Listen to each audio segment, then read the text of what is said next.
Yan, maggagawa tayo ngayon ng induction motor number 19 ang ating magnetic wire. Siyempre magagulma muna tayo ng kanyang mga windings. Bali yung ating windings ito ay 27, ito ay 54 moldy.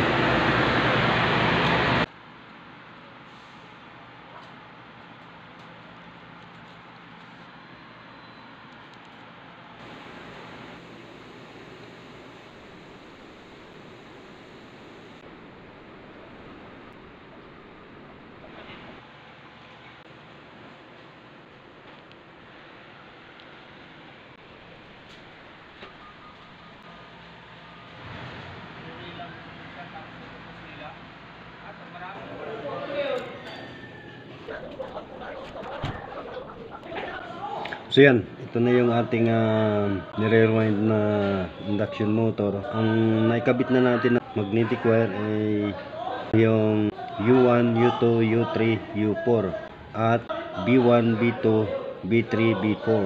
So may 10 pa lahat na slot para dito naman sa ating pangatlong W1, W2, W3, W4, no? Ito yung itong ating mga winding. Ayan, bali tatlong ano po to. Ayan.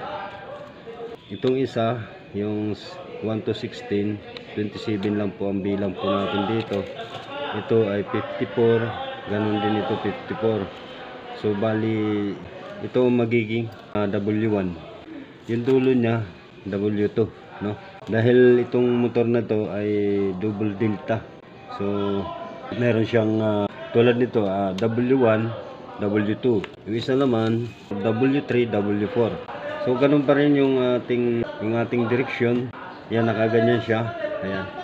Isa counterclockwise. Tapos itong 27 pa clockwise naman siya. Ito, nilagyan ko lang po siya ng mga tag yan. May mga tag lang po yan bawat isa. Ayan, may mga tag U1. Katabi niya ay U3. Ito, B1. Ito yung B3. Ito yung B2. B4. B2. Medyo magulo, no? Magulo. Pero sa una lang naman mahirap pag mapag-aralan mo na unti-unti yung sistema ng rewinding. Dali na lang. Ayan siya. Ito yung U4. Kasi dito yung U1, U3. Dito yung U2. U2 yan, U2. Tsaka U4. So bali ang wala na lang po rito, huling grupo ng winding. Ito yung W1, W2, W4, W3.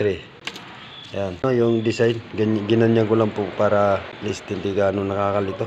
Maganda rin kung kung ginawa natin parang bulaklak. Ito yan, may pa. May tiglima pang slot, no? So dito na yan siya. Yan, tapos tawid dito. Yan. Tapos itong gitna na butas sa 2, 3, 4, 5, itong gitna. Ito na yung pupwesto dyan sina 27. Ayan. Nakaganyan siya. So pag ikasa na yan, ganyan na siya. Ayan. Counterclockwise. Tatawid siya, magiging clockwise. So ganyan lang. Kaya ako 27 nga pala ito, kaya 27 to. Dahil yung isang nito, 27 din. Bali bawat isa po nito, bawat slots, ang laman po ay 54. So ito ay mag-isa. Magsasama itong parehas 27. Yan. Isang slots yan. So bali total na siya ng 54. So ganyan. Dito sila magsasama. Dito tayo mag-start ng B1. To. May naisip ako. Ganito na lang ang, di ba ito yung ating U1, no? Mula rito kung saan nanggaling si U1, ayan cluster natin. Dito lumabas si U1.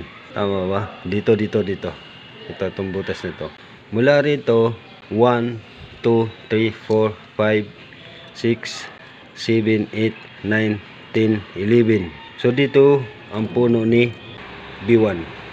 So mula rito kay B1, ayan, dito siya lumabas, no? Dito to. Mula rito sa puno ni B1, bibilang ulit tayo ng 11. 1, 2, 3, 4, 5, 6, 7, 8, 9, 10, 11. Dito mag-start si W1. Ayan, mula rito sa B1 Ano ba? Ayun, B1. Ito yung puno. Dito siya. Mula rito sa B1, 1, 2, 3, 4, 5, 6, 7, 8, 9, 10, 11.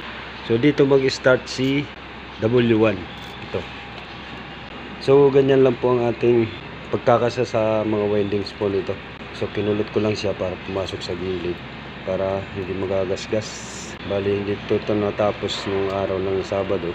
Kaya ngayon ko lang, kung sakaling may interesado na pag-aralan ito, maibahagian ko ng konting idea kung paano ako mag-rewind or paano ini-rewind tong induction motor. Ayan. So ganyan lang po muna ang ayos niya. So ayan. So ngayon sa connection naman, mula rito sa U3, mula sa kanya 1, 2, 3, 4, isang grupo yan. Dito naman sa kay B3, B1, mula rito kay B3, 1, 2, 3, 4, isang grupo yan. Line 2, or halimbawa line 1, line 1, line 2, mula kay W3, mula sa kanya 1, 2, 3, 4, isang grupo ito. Ito yung line 3. Ganyan lang po ang ayos. Itong mga na nagre-represent po yan ng slot, no? Ayan, 30 slots. Motor na to, 30 slot. So okay, nakapwesto na siya W1. Okay, bali dito po lumabas si W2. Sunod, dito natin ilalagay si W4. So ito yung pa-clockwise naman, ito yung 27. So last na ito. Ito yung W3.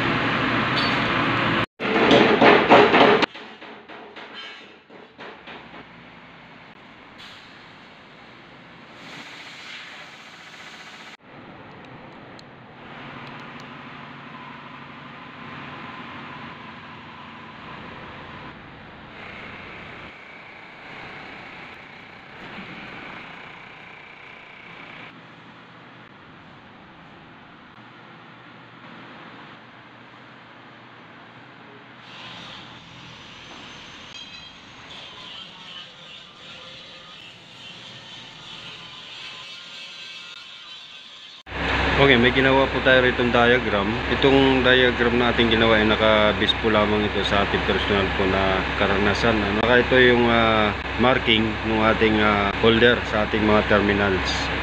Ito yung mga coil po niya. Ayan po siya.